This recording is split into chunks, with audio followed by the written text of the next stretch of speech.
আওয়ামী লীগের কার্যক্রম নিষিদ্ধটা উইথড্র হবে এই ধরনের কোনো সম্ভাবনা আমি দেখতে পাচ্ছি না। সংগঠন হিসাবে আওয়ামী লীগের বিচার চাওয়ার একটা পদক্ষেপ বরং নেওয়া হচ্ছে। কাজেই নির্বাচনের আগে তো দূরের কথা, অদূর ভবিষ্যতে আওয়ামী লীগের কার্যক্রম যে নিষিদ্ধ হয়েছে এটা উইথড্র হওয়ার কোনো সম্ভাবনা নাই। ফেব্রুয়ারি প্রথমার্ধে নির্বাচনের পরে 1 সেকেন্ড 1 মিনিট 1 ঘন্টাও থাকার ইচ্ছা আমাদের নাই। আজকে আপনারা জানেন যে শারদীয় দুর্গাপূজার আজকে নবমী অনুষ্ঠান।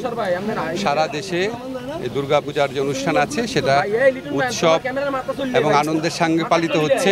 আমরা এই সরকারের দায়িত্ব নেওয়ার পর প্রথম থেকেই বলেছি আমাদের এখানে যারা ধর্মীয় সংখ্যাগুরু আছেন বা ধর্মীয় সংখ্যালঘু আছেন, আমরা এদের মধ্যে কোনো রকম ভেদাভেদ বৈষম্য স্বীকার করি না। আমরা মনে করি প্রত্যেক ধর্মের মানুষ হচ্ছে বাংলাদেশের নাগরিক, প্রত্যেকের সমান অধিকার, ধর্ম পালন ধর্মচর্চার ক্ষেত্রেও সমান অধিকার।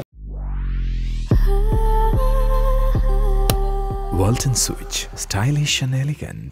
এবং এই জন্য আমরা এটার উপর সর্বোচ্চ গুরুত্ব দিয়েছি। আজকে সারা দেশে আপনারা জানেন নিরাপদ পরিবেশে পূজা পালিত হচ্ছে। এইসব পূজা পালনের অনুষ্ঠানে নানান ধরনের অপশক্তি, নানান ধরনের ষড়যন্ত্র থাকে। আমরা সে সমস্ত ব্যাপারে অত্যন্ত অ্যালার্ট ছিলাম প্রথম থেকে, এবং আমরা বিভিন্ন উপদেষ্টারা গত বছরেও শারদীয় দুর্গাপূজার সময় দেশের বিভিন্ন অঞ্চলে গিয়েছিলাম। সেটার অংশ হিসাবে এই বছরও অনেকে অনেক জায়গায় যাচ্ছেন আমাদের উপদেষ্টাদের মধ্যে। আমি আজকে বরিশালে এসেছি, যদি সম্ভব হয় আরেকটা জেলাতে যাওয়ার চেষ্টা করব। তো আমি এখানে খবর নিয়েছি যে 628টার মতো জায়গায় পূজা হচ্ছে। তো আমাদের এখানে জেলা প্রশাসন এবং পুলিশ প্রশাসন ওনারা অত্যন্ত তৎপরভাবে ওনাদের দায়িত্ব পালন করছে। রাজনৈতিক দলগুলো সবাই সহযোগিতা করছে, ওনারা এটা বলেছেন। আপনারা সাংবাদিকরাও অনেক সহযোগিতা করছেন, আপনাদের ধন্যবাদ। আমার ভালো লাগছে দেখে যে একটা নির্বিঘ্ন পরিবেশে আনন্দ এবং উৎসবের সঙ্গে দুর্গাপূজা পালিত হচ্ছে। প্রধান উপদেষ্টা যে ইন্টারভিউটা দিয়েছেন ওইখানে ওনাকে প্রশ্ন করা হয়েছিল যে এত নির্বাচনে দেরি করা হচ্ছে না। কিছু মানুষের তো নির্বাচন নিয়ে সবসময় যে কোনো ব্যাপারেই পলিটিক্যাল মতানৈক্য থাকে। কেউ কেউ মনে করেছে আরও আগে নির্বাচন দিয়ে চলে গেলে ভালো হতো, কেউ কেউ আবার বলেছে সরকারে, আপনারা জানেন কোনো কোনো সময় বলেছে, এটা মিথ্যা কথা না,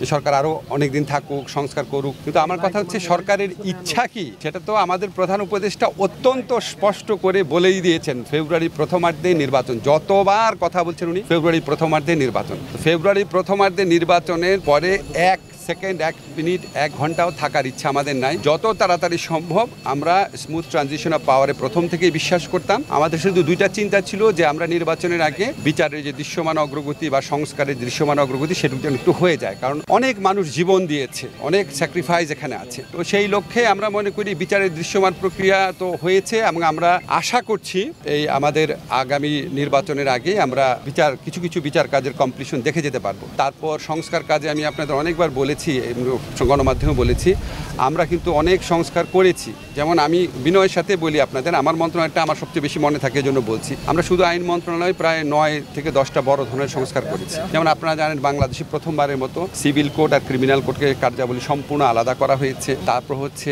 আমরা লিগ্যাল এইড সার্ভিসের সম্প্রসারণ করেছি, বাধ্যতামূলক লিগ্যাল এইডের সিআরপিসি অ্যামেন্ডমেন্ট করেছি, সিপিসি অ্যামেন্ডমেন্ট করেছি, আমরা অনলাইন বেল বন্ডের ব্যবস্থা করছি। তো আমরা আপনার স্পেসিফিক আপনার ক্রিমিনাল কোড শুধু একটা কোড শুধু বিচারই করবে, এই ধরনের কিছু কিছু পদক্ষেপ নিয়েছি। বিচারিক পদ সৃজন আর সরকার করবে না, এটা সুপ্রিম কোর্ট করবে, প্রধান বিচারপতি করবে, সেটা আমরা করেছি। বিচার বিভাগে আপনারা জানেন যারা কর্মচারী নিয়োগ নিয়ে দুর্নীতি হতো, কর্মচারী নিয়োগ আর জেলা পর্যায়ে হবে না, এটা বিচার প্রশাসন আছে ওনারাই করবেন। আমাদের এই জুডিশিয়াল সার্ভিস কমিশন আছেন। আমি আপনি এক্সাম্পলগুলো দিলাম বোঝানোর জন্য যে অনেকে মনে করে আমরা কি ঐক্যমত কমিশন সংস্কার নিয়ে আলাপ করছি, এই জন্য কি সংস্কার কাজ কি এখন পর্যন্ত থেমে আছে কিনা। সংস্কার আমরা করছি।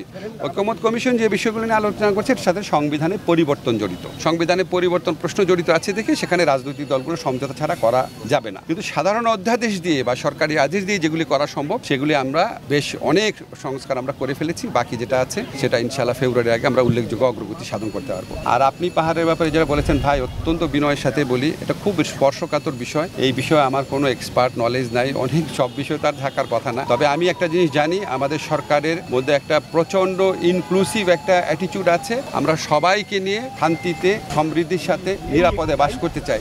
এখানে যে ভেদাভেদের বিভিন্ন দেয়াল তুলে দেওয়া হয়, আপনার পাহাড়ি বাঙালি বলে বা আপনার হিন্দু খ্রিস্টান মুসলমান বলে, আমরা যেটা বুঝি আমাদের অ্যাপ্রোচটা হচ্ছে সবাই বাংলাদেশের নাগরিক। বাংলাদেশের নাগরিক হিসাবে সবার যেমন সমান অধিকার আছে, শান্তিতে সম্প্রীতির সাথে বাস করার, নিরাপদে বাস করার অধিকারও সবার সমান আছে। এবং এটার পিছনে যারা বাধা হবে তাদেরকে আমাদের আইন শৃঙ্খলা রক্ষাকারী বাহিনী আইন মোতাবেক তাদের বিরুদ্ধে সমভাবে ব্যবস্থা নিবে, এবং আমরা চেষ্টা করব সবাই নিরাপদে থাকার জন্য। এটুকু আমি বলতে পারি। এটা উনি যেটা বলেছেন থিওরিটিক্যাল একটা কথা বলেছেন। করেছেন। হ্যাঁ, আমি যেটুকু বুঝতে পারি, থিওরিটিক্যালি তো যখন একটা দলের কার্যক্রম কিছু সময়ের জন্য ব্যান করা হয়, থিওরিটিক্যালি ওই ব্যানটা আপনার পার্মানেন্ট কি পার্মানেন্ট না সেই ধরনের প্রশ্ন থাকে, কিন্তু বাস্তবিক অর্থে আওয়ামী লীগের কার্যক্রম নিষিদ্ধটা উইথড্র হবে এই ধরনের কোনো সম্ভাবনা আমি দেখতে পাচ্ছি না, আমি অন্তত দেখতে পাচ্ছি না।